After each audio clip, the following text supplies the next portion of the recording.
Okay, for this evening's talk there was a number of suggestions sent to me by emails, and the one I've chosen for this evening's talk is talk on phobias.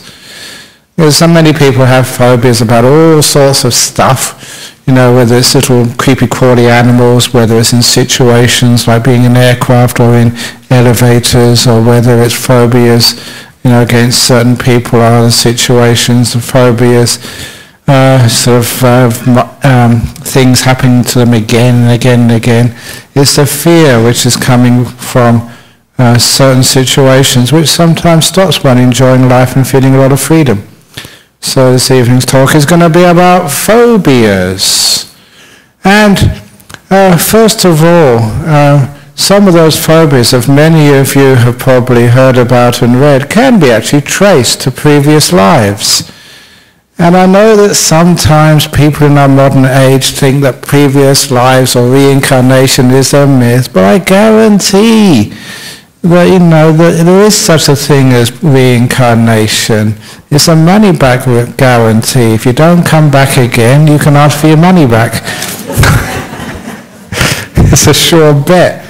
And it makes so much sense to everybody, but if we can accept the fact that we've had a previous life, because some of these phobias we have are totally irrational. Now, why does this thing happen to me? Why am I afraid of something just like a boat?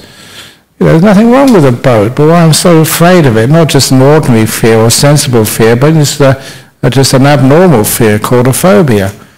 And so one of the things which we do, you know, which we encourage in Buddhism is if you do have a phobia, go and get regressed. See if you can get a nice hypnotist to take you back to a previous existence and find out where that came from. It's sometimes a difficult thing to do, but sometimes people do manage it. And one of our members does that, but there's many other people who also can regress you. And we have these really interesting stories about what happens. One of the interesting stories which I was told, you know, it's second-hand, not first-hand, but it shows you why these things happen to us. It was a story of the girl with anorexia. This was a hypnotist, a therapist in Sydney, a good friend of one of my friends, and that when you know, she had this terrible anorexia, her mother tried all sorts of therapies for her. First of all, taking her to a GP, maybe giving some medication, going to a psychologist, trying all sorts of counselling and stuff, but nothing worked. And this poor young girl was getting thinner and thinner, and it was really getting desperate. She was getting, you know, close to dying. And it was out of such desperation you try these alternative things like regression. It should not be considered alternative just because, you know, it assumes that there's a previous life and it may go against people's beliefs. If it works, for goodness sake, do it. And so she took her daughter to see this hypnotherapist. And she was a very easy person to hypnotize and regress in the first session, apparently. And in her trance, she recalled in her previous life that she was the younger of two sisters who both fell in love with the same guy. She, the younger sister, was, you know, quite plain. Her elder sister was hot. Boys being boys, the man chose the elder sister, and she was so heartbroken that she committed suicide. She killed herself. And straight away, you know, you don't need to be a rocket scientist to realize that you can understand why she was trying so desperately to be pretty by being thin, because the lack of, you know, beauty had caused her so much pain and suffering in her previous life. You see, that was the reason why she was anorexic. It was a desperate, overly desperate attempt to be beautiful. But the interesting part of that story, the reason why I like it, because it has another angle to it, and I've told it here before, the other angle to it was that while this was being done, the mother had to be in attendance on this regression session. And she broke down, crying and weeping hysterically when her daughter was telling about her previous life. And the hypnotist, the therapist, had to not sort of calm down the daughter, had to calm down the mother. And when she calmed down, she said, I was that sister. She had never told her daughter about this secret in her family, that when she was young, that her and her younger sister fell in love with the same guy. She married that guy. And after, they got engaged, her younger sister killed herself, committed suicide. And of course later, after the marriage, they gave birth, and that was this little girl. Now it's fascinating, they never told her about that. And it's amazing just how the craving and desire which you have in your previous life, that makes this life. She wanted to be with that guy so much. If she couldn't be his wife, she became his daughter. Just the love and the craving there was so strong. But the interesting thing is when you do have those regressions, no matter what you find out, once you have a reason behind it, it takes away a lot of the fear, and the fear takes away most of the problems once the fear has disappeared. And that is one of the reasons when you find out the cause of these things, these little phobias you have, it makes it so obvious. Why are some people afraid of going in aircraft? It's obvious. Previous life, they died in an aircraft crash or in some war where they were shot down. And if that happened to you once, there's something in the back of your mind, I don't want to go in there again. Even just a few days ago, that we give out this holy water to people. Some little girls, only about 1 or 2 years of age, this Thai lady said, "No, can you please bless my little daughter? She's got a little cut on her forehead." And I just blessed her, and she started bursting out crying. And I couldn't even bless her. She thought I was going to kill her or murder her or something. She had a phobia against holy water. I don't know what happened to her in past life. But you've got to admit that. So we have these sometimes really strange little reactions to very ordinary stuff. And if you can trace it back to a past life, once you understand that, that's why I'm afraid of sort of being in a confined space. That's why I'm afraid of needles, because I might have been stabbed. Once you have that, it makes the phobia much weaker. Unfortunately, that many of you may not be able to access your past life, so you still have those phobias. I remember as a kid, like many young kids, my phobia was spiders. All my nightmares, I remember as a kid, 3, 4, 5 years of age, was going down, the stairs, in the apartment block which I lived, and there was only one way up and down these stairs, and there's this huge spider waiting for me every time. And I can still remember that spider now, this big spider who I was terrified of. And that was my nightmares. I had this fear of spiders. And later on in my life, I was over in Thailand, and there was hundreds of spiders. And I remembered many, many times, I got so used to spiders when I was in the northeast of Thailand, in the jungles. I remember in the hot season, it was really, really hot, you'd be bare from the chest up just to cool down, laying in your hut. And they had all these tarantulas would be running on the roof. And every now and again, one would fall right on your chest. Was I afraid? No, because it just ran off. And it tickled. I wasn't at all afraid. I thought I actually quite liked it. And now you try it one day. They've got very tickly feet. They don't harm you at all. It's really quite sensuous. And being a monk without a girlfriend or anything, it was just quite interesting. And they were big ones, not this tiny little ones you have over here, big tarantulas, and they're really good fun, so you get to really like them. So where do those phobias come from, and how can you deal with them? Again, any type of fear which comes up to anything, number one, please don't reject it. Because the first thing, sometimes think, I'm a man, I'm a guy, I shouldn't be afraid of spiders. And I shouldn't be doing anything stupid like being afraid of an elevator. And I'm not going to be afraid of flying, and you go up there into the aircraft. And there must be another story about this, just silly stories. But there was one of our monks, and you may remember him in the past, Ajahn Brahm, and he was flying from Adelaide to Perth, and he got sitting next to someone who was so afraid of flying. He had a flying phobia. The only way he could tolerate a flight from Adelaide to Perth was getting drunk. Some people do that. In those days, they would give you as much drink as you want on these flights, and so he was having glass after glass of whiskey. Not just one or two, about 10. So number one, he was getting a bit sort of lacking coordination in his limbs. And also, as they were coming into land at Perth Airport, there was a tiny bit of turbulence. And this monk was sitting next to this guy, not so steady in his hands, a bit of turbulence. You know what happened? A full glass of whiskey fell right over the monk about 10 minutes before landing. So when he came out and I met him, I said, "What have you been doing on this aircraft?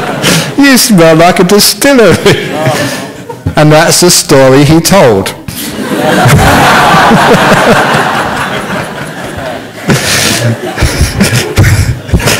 So you got to believe him.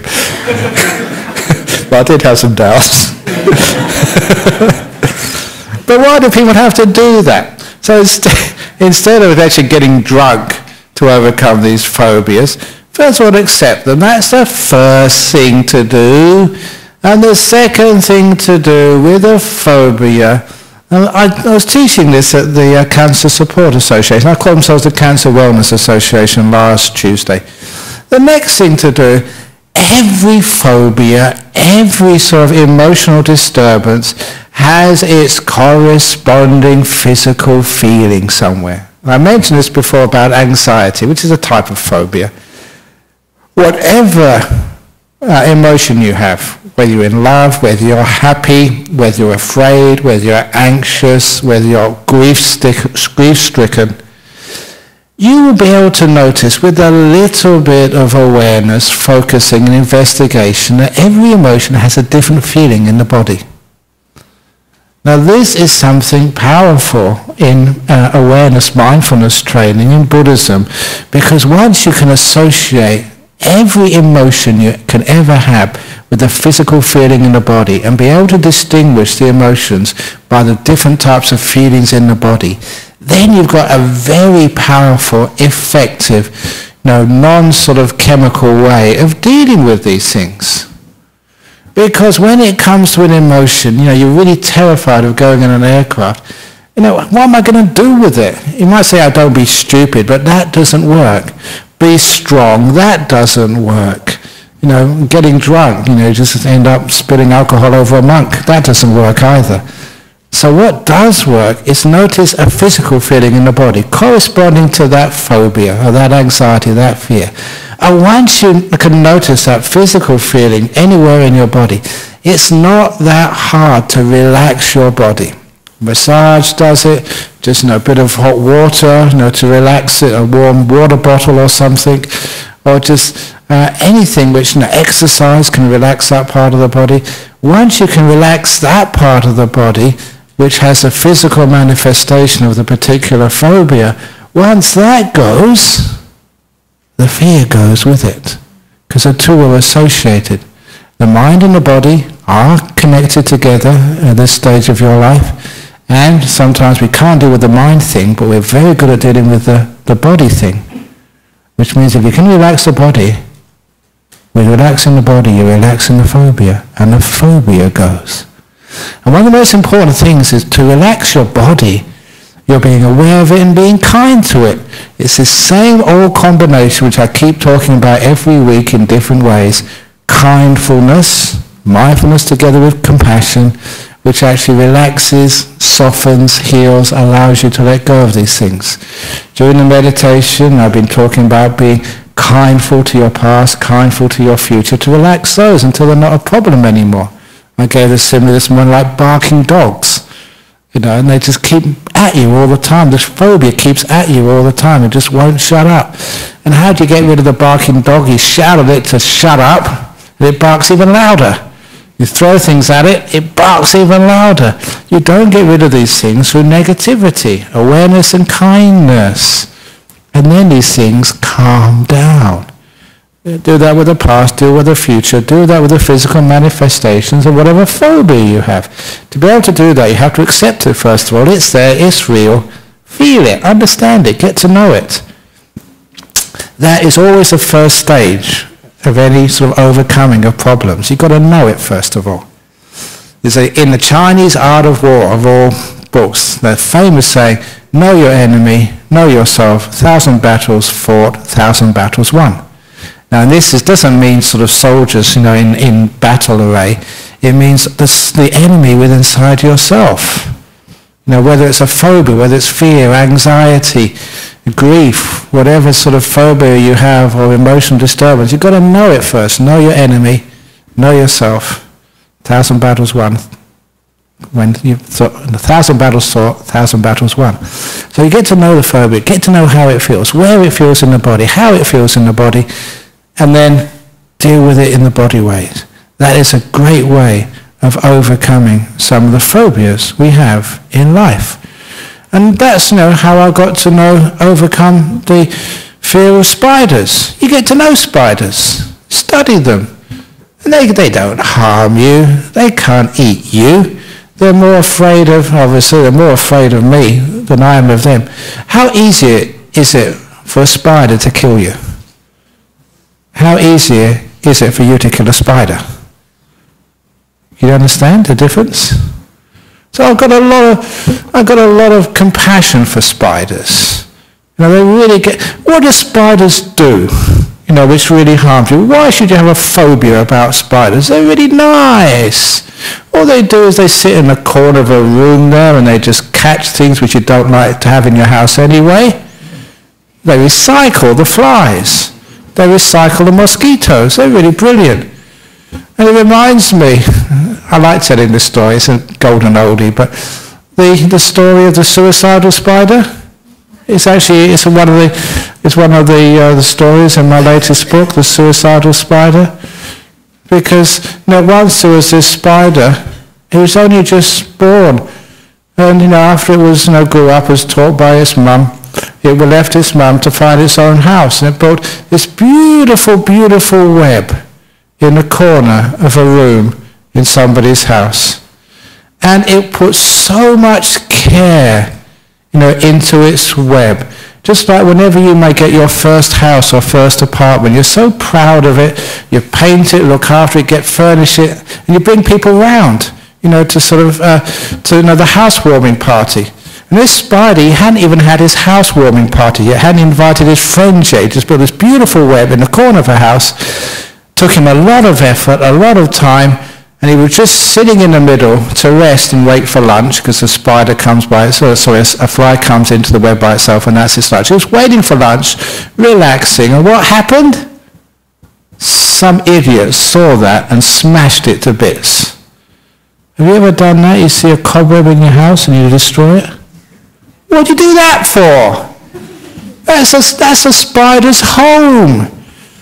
And this poor spider had to run for her life. It only just managed to escape the broom and just went next door. And of course, did another little web in the corner. This time, not as beautiful as the first one because it was a bit tired.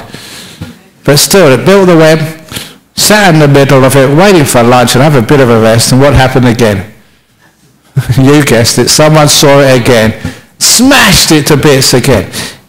Have you ever built your own house? Imagine you just move in and someone smashes it to bits. How would you feel? That sucks. But nevertheless, the spider did it again. 3 houses, 4, 5, 6 houses, and after 6 or 7 houses, all destroyed in the same way, that poor spider gave up. He gave up. What's the point? What's the point of building a nice web in the corner of somebody's house when they just made it, someone smashes it to bits, and you almost lose your life? And he started getting very upset. No one likes spiders. And we don't do any harm. We don't, eat your food like mice do or cockroaches. We just take what you don't want. The spiders, the flies and the mosquitoes. That's all we eat. We're actually helping you. And you go destroying us. What do you do that for? No one loves spiders.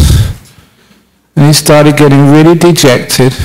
And he was so hungry and so lonely. Had no home at all. And he started getting depressed. Unfortunately, spiders don't have a hotline like, what's it called, Blue or something. And so, sorry, Beyond Blue. No, they didn't have so they didn't know what to do except stagger down the path. And when you start thinking too much like spiders do, worse than you guys. He was thinking and thinking, he was getting so depressed, it got worse and worse. And he became suicidal. He became a suicidal spider. Why wait? I might as well kill myself now. So he was walking on the footpath and he really tried to get under people's shoes. On purpose. But every time he got in that gap, between the soles and the heels, the open area, even he tried, he got squashed. And then he decided to cross the road and get squashed under the wheels of a car. But he always went in the space between the wheels, never actually under the wheels. Because it's true, when you get really depressed, you can't do anything right, not even suicide. It's true. So he even gave up trying to commit suicide. He couldn't do anything right.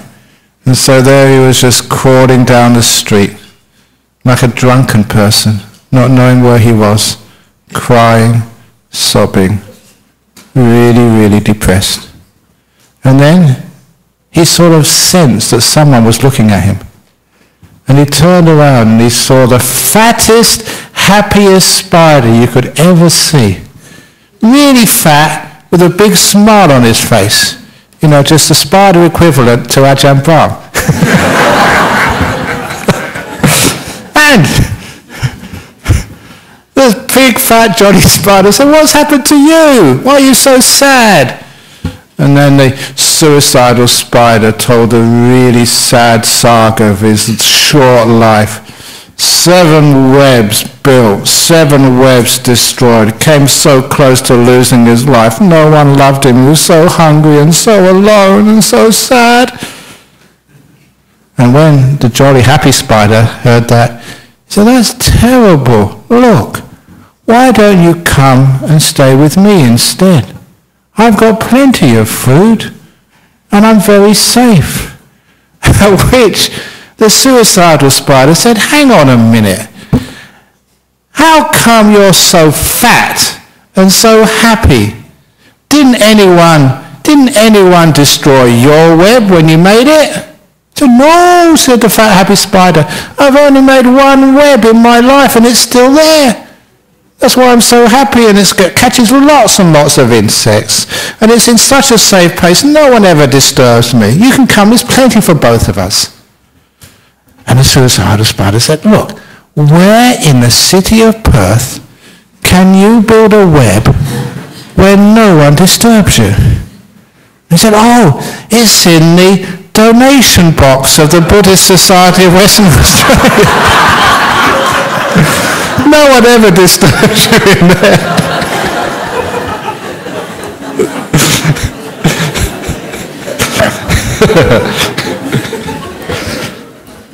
Well, I told that story at churches and other places. If you've got some tennis club, you can tell that story there to raise some funds for your local tennis club or church or whatever. It's a great story. But anyway, so you're not really afraid of spiders at all. Or even, snakes. Are you afraid of snakes? Why? They're not scary. They're really cute. They don't feel disgusting. I've trodden on a snake and, just felt it's really cold and slimy, but it's nice. So, but again, all those phobias about these animals, after a while, when you get sort of, aware of these and you have kindness towards them, you realize they will never ever harm you. the awareness and kindness is what gets rid of the fear of these snakes. Because, yeah, true, I was afraid of snakes when I first went to Thailand, because they gave me some advice. They say, it wasn't actually true, but it was just a metaphor. They said there are 100 species of snakes in Thailand, in the jungles. 99 are venomous. If they bite you, you're in big trouble. Only 99. What about the other one? The other one strangles you to death. Those are the 100 species of snake. They're all dangerous. But then it got to the point, you got used to these snakes. You lived with them. I remember there's great experiences sometimes. Sometimes I was doing some chanting and the monk's sitting next to me. You know, he's facing me, and just, you know, over his shoulder, the head of a snake came out. The snake had crawled over his back, and the snake, you know, was looking at me on his back, and then the monk turned around, saw the snake turned around and saw the monk. Oh, man, he's had this crazy, you know, sort of thing you wish you had a camera in those days and put it on YouTube. You know, there's two, the monk and the snake just eyeballing each other and not knowing, you know, what to do next. So the monk just put his robe off a little bit so the snake could fall down. The snake just went peacefully away. The snakes were okay, they never harmed you. One of my stories, you know, I've been meditating all night. We used to do that in our monastery, meditate all night. And then in the morning, you know, you went up there. It was dark. Well, it was getting light, but not that light. And, you know, I'd been meditating. I was sleepy, not really that aware. And I went down to urinate in the forest. Now, if you ever see people urinate, you don't stand up urinating like you guys do. We squat down and urinate, which is a much better way of doing it. But I was squatting down. Now, that's important, squatting down, okay? So I'm not that far from the ground. I really thought that I was urinating on a stick. That's what it looked like, until the snake started to move. I was peeing on a snake. And what did that snake do? Remember, I'll tell you this, man, girls, you can't really appreciate this. Guys, you know that the most sensitive part of your body was only about 2 or 3 inches, probably less than that, from the snake's mouth. Exposed. Vulnerable. And what did that snake do? The snake just stayed there. He really liked it, because this was in Thailand. It was in a monastery. This was coming from me, a monk. It was holy water.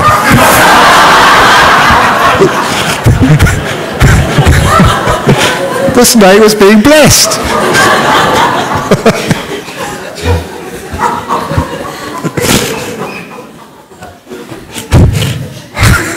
So next, if you ever go to Thailand, you go and stay in a monastery, you see a snake, just give it some holy water. But anyway, with that, of course they would never harm you because you're kind to them. That's what we were taught. So any phobia which you have, where there's some creepy crawlies, or like being in an aircraft or something, be aware of that fear and be kind to everything. Because, you know, the phobias, the fears, the anxieties of the future, what might happen to you next? That is, you know, anxiety, fear, and how we actually overcome that. Again, the obstacle is that we try and reject it. Every time you reject it, you give it more power. Every time you deny it, you build its strength up. So, you know, the awareness and mindfulness is accepting it, embracing it. This is truth. You are afraid, okay? Don't try and think you're not, otherwise it gets more powerful. You are, get to know it, get to understand it, and once you get to understand it, only then can you give it this compassion and kindness. Know your enemy, first of all. And don't fight enemies. If you fight them, you make them stronger. You may defeat them today, but they'll go back and regroup and come back again, as you see in real armies in the world. That never works. The compassion and kindness, if you can find that way around, it's amazing just how successful you can become with enemies. So you maybe have a phobia to a certain person. You don't like being around them when you're they're in the room. It's just like a phobia to being in a lift or being in an aircraft. You don't want to be in the same room with them. How do you overcome that? Be aware of them and be kind. But there's an old saying, love the tiger, but at a distance.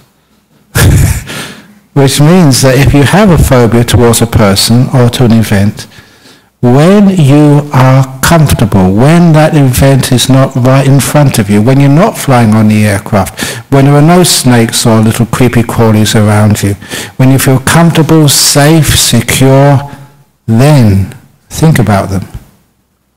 Think about the enemy when they're not there. Think about the boss at work when it's on the weekend, especially a long weekend, when it's a long time before you have to face them again. Think about them then. Because when it's at a distance, it's not so confronting. The phobia is not so in your face, which means it's much easier to be aware of it without getting all involved in the emotional entanglements, which you've built up from the past.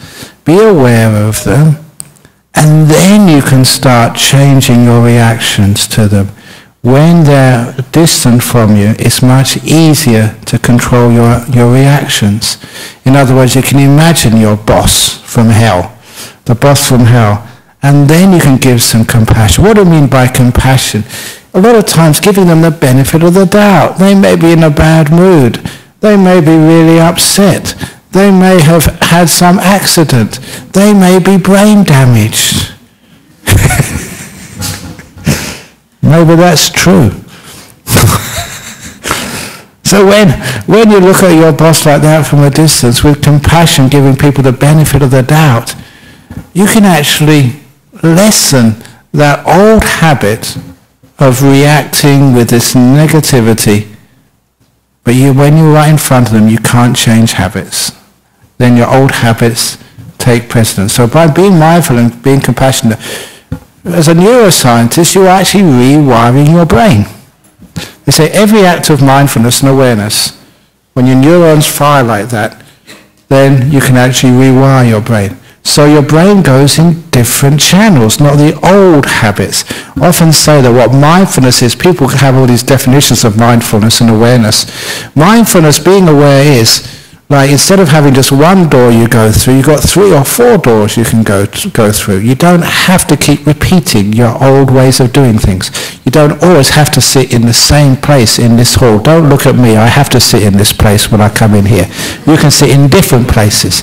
You don't always have to go on the same way when you go to work in the morning. Try a different route. Or like what I try and teach people to do, to be aware from the very first time you get up in the morning. Do you actually go and brush your teeth in the morning? I hope you do. Now, which part of the mouth do you start with when you brush your teeth?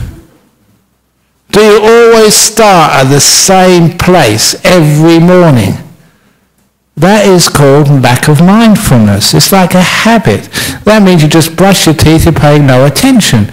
So find out what side of the mouth you start brushing your teeth in the morning, whether it's the top left or the bottom right or the middle top.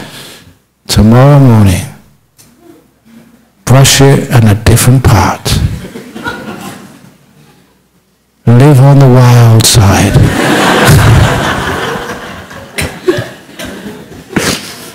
What that does is a simple exercise like that means you have to pay attention, means you're more alive. It gives you different options. And when you do things like that, you're building up this awareness. So you're not just a creature of habit, which means some of these phobias which are just built up by habit, sometimes over lifetimes, you can actually see what's going on, and you can actually take a different door, do a different thing, do it differently. I love telling the story that, like a phobia, but this is something which was so deeply ingrained in this monk, because he was this monk. He came and gave a talk here a few times. Ajahn Ananda. He was a Marine in the U.S. Army during the Vietnam War, and right in the front line in big firefights. And once he told me one of his friends had got shot in the foot. He called it the $1 million sort of injury, because it's very easy to heal up, but he was out from the war. He could go home and be safe. And he was laughing at him. And that's a stupid thing to do, because he lacked his awareness. His head was above the parapet, and he got shot in the back of the head by a Viet Cong. And so he was very lucky to survive, but he'd lost part of his brain. He was perfectly okay. That's not one of the reasons he became a monk, because he lost his brain. He was perfectly okay, but he had, because of that injury, he had epileptic fits. It was just part of the wound. And for years he had those fits until he developed enough mindfulness and kindness that he never had a fit again. And this is actually how he did it. Because he became so aware of this process of having that epilepsy, he could actually catch it earlier and earlier and earlier and earlier. Until he could catch it so earlier, he could actually control it. He didn't have to go through that same neurological process. He could actually go in a different direction. He was usually kind enough to himself. When he saw it happening, he'd usually go to his room and meditate and just be kind to his body, be kind to his mind. And he didn't have a fit. And that was actually something which was almost physiological, but obviously caused by damage to the brain. And you can do the same sort of things with phobias as well. Whatever that phobia is, catch it earlier and earlier and earlier. So you can actually see the whole process of fear build and build and build and build. It is a process. A bushfire doesn't just suddenly start. It starts from a tiny fire. A tiny spark, and you have these huge bushfires in Western Australia and other parts of the world, which destroy people's lives and homes and big areas of property, let alone the poor animals which get caught in the bushfire, which a lot of times people don't think about. They think about the homes. But, and instead of the other animals, kangaroos may be okay, but remember the big bushfire we had over in Serpentine? It was just really so sad to see a joey, charred, because it was mother running away, but the joey fell out. That's just, it had no hope of survival. See this charred body of this poor little being. But anyway, that's what happens from this tiny fire. If you don't catch it quickly, it causes huge amounts of destruction. And that's like a phobia. In that particular case, that was the epilepsy. You can catch it earlier and earlier and earlier. And this is actually learning to deal with these habitual responses. If you catch it early, you have more opportunity to find a different way. It's like when a train is in the station and it just starts moving out, you can put the brakes on and stop really quickly. But once that train is going down the tracks at 100 kilometers an hour, you put on the brakes, it takes a long time, maybe even a kilometer before it can stop. So with these phobias, the mindfulness can catch it earlier, and it does give you more options, more things you can do.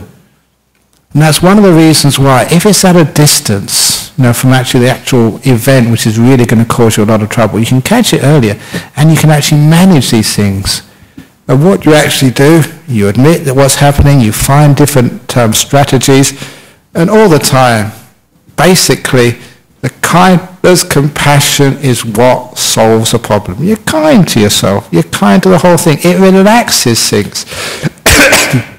I keep on saying, when you are negative, when you're controlling, it just makes everything more tense. When you're kind, accepting, relaxing, everything gets really loose and easy. That is the way to overcome the phobias. Be kind as you're being mindful. You find a lot of those problems, they just don't come up. Just like that monk who overcame his epilepsy. Which again, you can't control, he thought. People said you can't control it except with drugs. This is actually how you can control these things without the drugs. So whatever phobia which you have, if it's like public speaking, or whatever other fear you may have, the fear of death, and then whatever phobias people have, because I don't have that many phobias these days. I don't know any phobias which I have. I don't know, what phobia do I have? I don't know. But anyway, you try. Can you please try and make me find a phobia? Even if somebody gets shot or gets accused of doing something you didn't do. Which reminds me of a story which was going around the monastery. This is, because have you got a phobia about hearing bad jokes? If you do, you should come here. But this is such a funny joke. Two old men. The two old men were sitting together, every afternoon in the park. Now they're in their 80s, and they would just feed the pigeons, talk to each other about this, that, and the other. And just one day, one of the guys never turned up. And his friend thought, I may be just sick, got a cold, a bit of the flu. You do get those things. But when he didn't turn up the next day, and a couple of weeks hadn't turned up, he thought the worst. Maybe his friend had died. He never knew where he lived. They just met together. And so you can imagine just his happiness when after a month his friend actually turned up. And he said, I thought you were dead or something. I'm so glad to see you. What happened? Why haven't you been here? And his friend said, I've been to jail. So what have you been to jail for at your age? You know, you're 89. And he said, well, you know that coffee shop we go to, there's a beautiful girl behind the counter who serves us coffee. She accused me of rape. She accused me of rape, and I had to go to court. And I was so flattered by being accused of rape at my age, I pleaded guilty.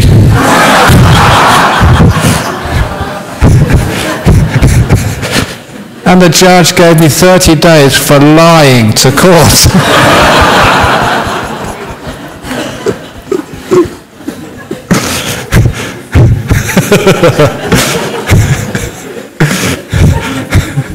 So I haven't got a phobia about telling jokes, so actually I've got a phobia of not telling them.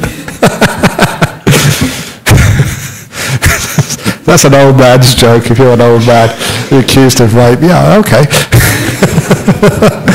But anyway, so that's how to deal with phobia. Some awareness and some compassion, kindness.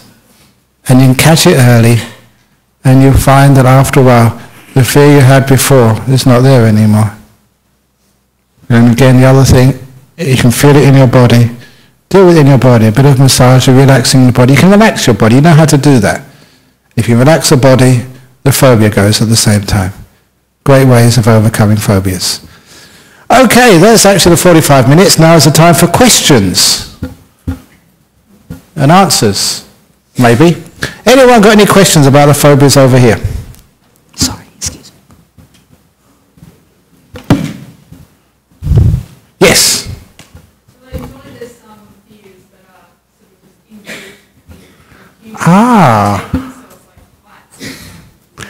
Is there some inbuilt fears such as heights which are there to protect you? Yeah, it is, but when it becomes sort of excessive, you know, that you're so afraid of heights, you know, you don't want to go, say, in an aircraft, because sometimes I'm in that aircraft, I'm going there tomorrow morning, that's why I'm finishing early tonight. Sometimes you think, just underneath you, there's only a little bit of metal, and then there's, you know, 36,000 feet. Nothing. There's only a tiny bit of metal, that's all. The crack in the metal, you fall through, that's it, you're gone. So, but that's excessive fear. You know, it's irrational fear. You know, for example, people told me after those July the 7th bombings in the underground trains in London, you know, they had, you know, a couple of underground trains were blown to bits. I thought it was just one, wasn't it? A few carriages. And after that, people were so afraid of actually of going in the underground trains. And so they went in their cars as well, until somebody told them that, look, how many times does a terrorist bomb go off in an underground train, and how many times do people die in car crashes? And it was like 100 times more likely you'll die by driving your car to work than you'll die in a terrorist explosion in the underground trains. It was totally irrational. And it was like the other time when I was going to Singapore to give a series of talks, and it was a time they had the SARS crisis. Remember SARS? Sudden acute respiratory syndrome. And it was really big in Singapore. So much so that I was actually on the aircraft, you know, flying into Singapore, reading the paper. The front page had this big two-figure, 99 in black, because that was the number of people who developed SARS in that country at the time. 99 who developed SARS. And I was giving this series of talks. That was the time that my talks had been advertised on the back of a bus. I had these photographs. When I actually got there, we ran around in the car looking for a bus with my picture on the back. We found a few of them, because I want to prove to other people that it's absolutely true. When people say you've got a face like a back of a bus, that was me. I did. But they'd hired the convention centre there, and that 5,000 seats for 4 nights of talks. You know, that's a lot of money they put in there. And I always remember just getting out of the aircraft, getting out of the airport, and there was a delegation waiting for me, and they were really worried. They put all this money in advertising, and the government actually asked no public meetings, you know, to stop the spread of SARS. And so they said, should we cancel? And they were really serious. And I remember the way I answered that, which how you overcome phobias and fears. And I said, how many people in Singapore? What's the population? I think at that time they said about 4 million. So that means 99 people have got SARS. That means 3,999,901 people haven't got SARS.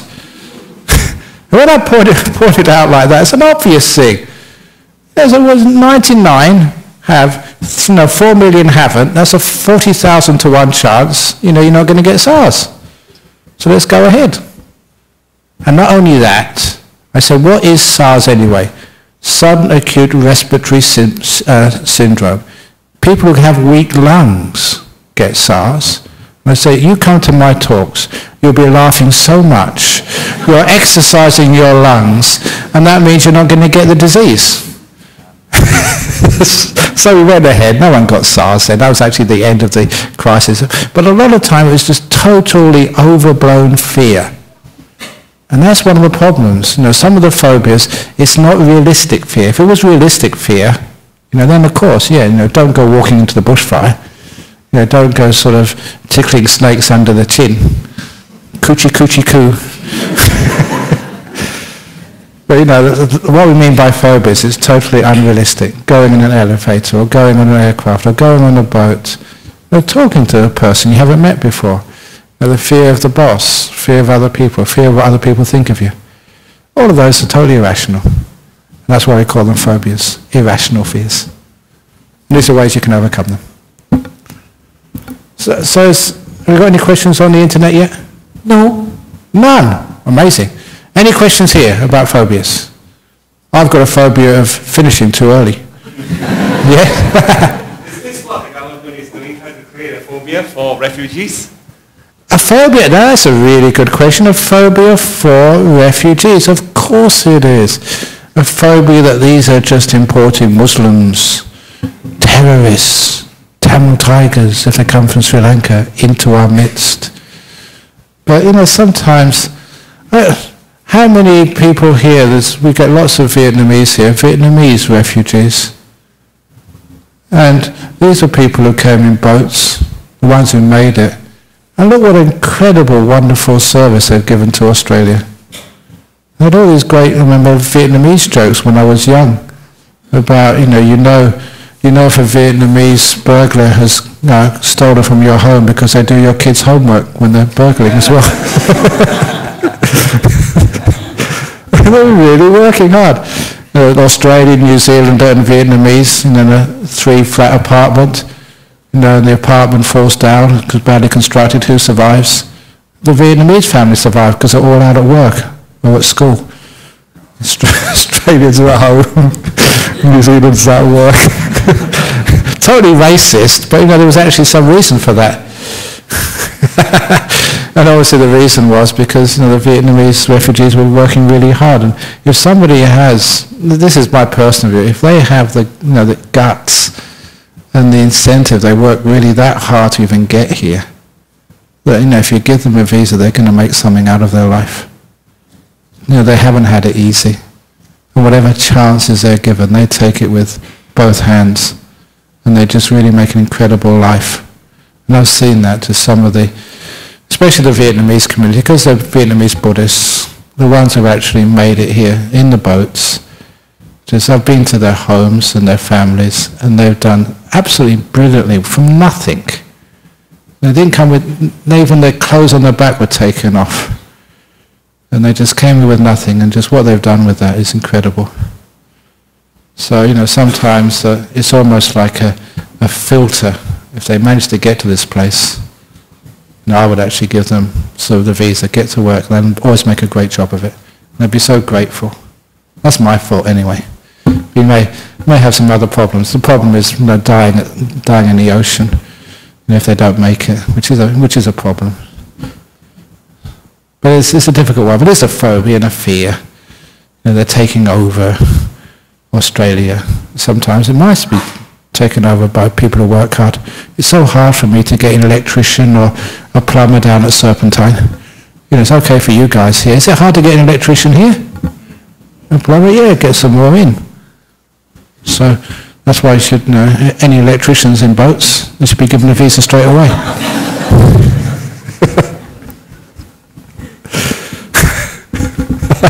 Maybe that's totally sexist. I get in big trouble sometimes, some of the things I say. but I've not got a phobia of getting into trouble because tomorrow morning I'm leaving the country. So I can say whatever I like tonight because by the time I get back you'd have probably forgotten it. Any other comments or questions for this evening? Okay, very good. So it's almost 9 o'clock now, so we can finish off. And any other questions, you come and ask me afterwards. Please don't come up for too long, because it's an early flight. I've got to get up at about 3:30 tomorrow morning to leave at 4 o'clock to go to the airport. So it's a very hard life as a monk, but I enjoy it. Okay, let's pray the space to Buddha Dhamma Sangha. Sadhu, sadhu, sadhu.